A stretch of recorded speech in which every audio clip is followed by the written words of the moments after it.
Welcome to Right versus Left News, your daily briefing on the stories that matter, told from both sides of the aisle.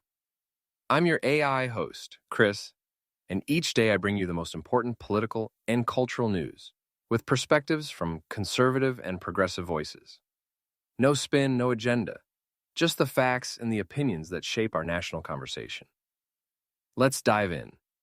Here's what we're watching on Tuesday, December 16th, 2025.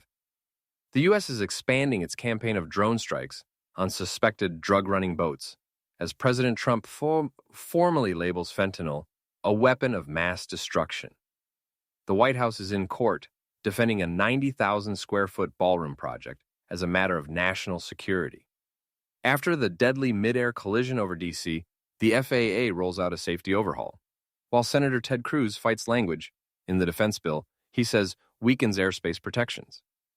In Europe, leaders launch a commission to document Ukraine's war damage claims, even as the Kremlin ties any Christmas ceasefire to a broader peace deal. And President Trump sues the BBC for $10 billion over a January 6th documentary edit. Before we jump into today's stories, a quick word from our sponsors. This episode is brought to you by Family GPT, the AI chat platform actually designed for kids. If your children are curious about ChatGPT, but you're worried about what they might see, Family GPT gives you full parental controls, content filtering, and the ability to align responses with your family's values. Whether Christian, Muslim, Jewish, secular, and many more. Monitor every conversation, set usage limits, and let your kids explore AI safely. No ads, no data selling, complete privacy. Sign up free at familygpt.chat. Thanks to our sponsors for supporting Right vs. Left News. Now, let's get to the headlines. Here's what happened. According to the Washington Post, U.S. forces destroyed 3 more suspected drug trafficking boats in the Eastern Pacific on December 15th, killing 8 people, part of an air and sea campaign that has left at least 95 people dead since September. The operations have sparked congressional demands for unedited strike footage after a controversial follow-up strike that month. Meanwhile, Reuters says President Trump signed an order classifying fentanyl as a weapon of mass destruction, opening more Pentagon and intelligence tools against traffickers. Fox News reports Defense Secretary Pete Hegseth says the strikes will continue against what he calls narco-terrorists. How the right sees it. Conservative outlets frame the strikes as a necessary escalation to stop cartels fueling the overdose crisis, highlighting claims that targets are on known smuggling routes, that operations occur in international waters, and that there have been no U.S. casualties. The fentanyl WMD designation, in this view, finally matches national security tools to the human toll of the opioid crisis. How the left sees it. Others emphasize legal and ethical concerns, noting the lack of transparency around the September incident and argue the campaign may violate international and U.S. law.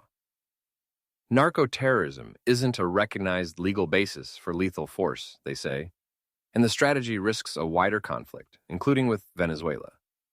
Progressives also question whether militarized tactics address a fentanyl supply chain rooted in Mexico and China. Here's what happened. The Associated Press reports the administration told a federal judge that building a $300 million, 90,000-square-foot White House ballroom is a national security imperative, urging the court to throw out a preservationist lawsuit seeking to halt construction after the East Wing's demolition. The National Trust for Historic Preservation argues the project bypassed required reviews and public input. Reuters noted a filing that set up today's hearing on a temporary halt. How the right sees it. Supporters emphasize that presidents have long modernized the People's House, that the project is privately funded, and that the Secret Service backs the plan for security reasons. Some on the right call the outcry overblown, a cosmetic controversy getting outsized attention. How the left sees it.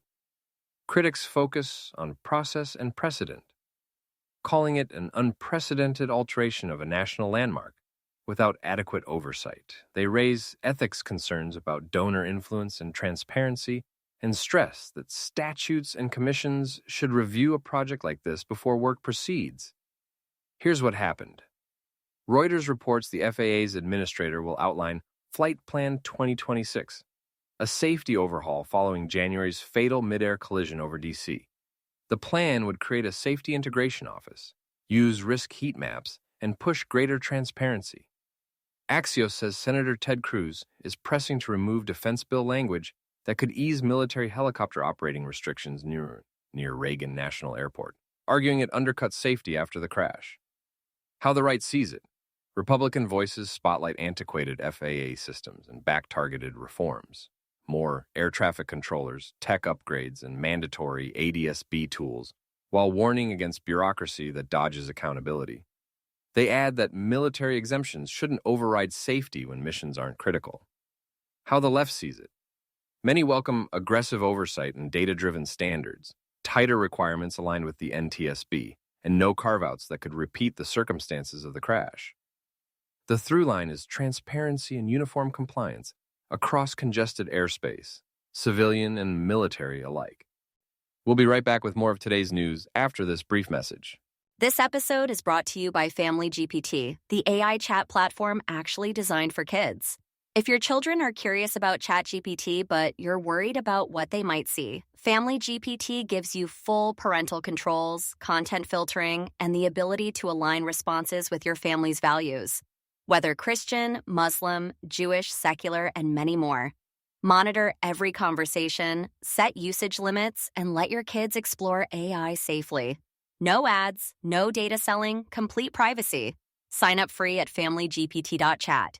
Thanks again to our sponsors. Now back to the news. Here's what happened.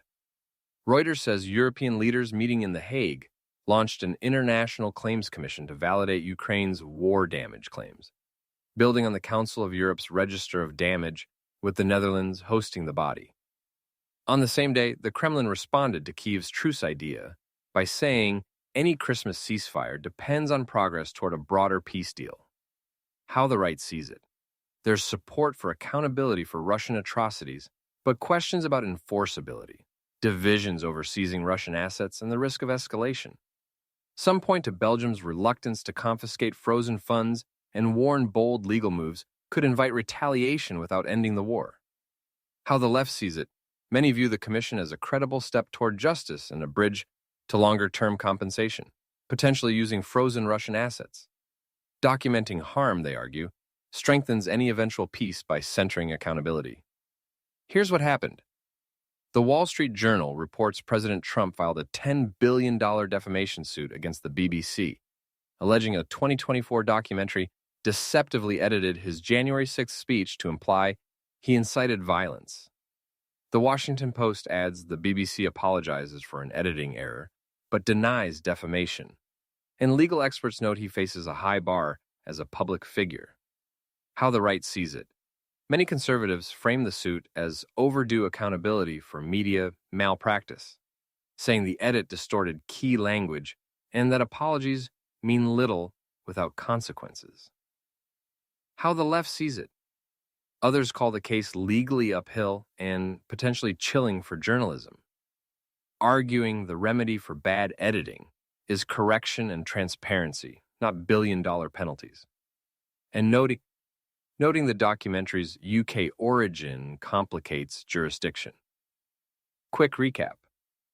The U.S. intensifies strikes at sea as fentanyl gets a WMD label. The White House defends its new ballroom as a security need.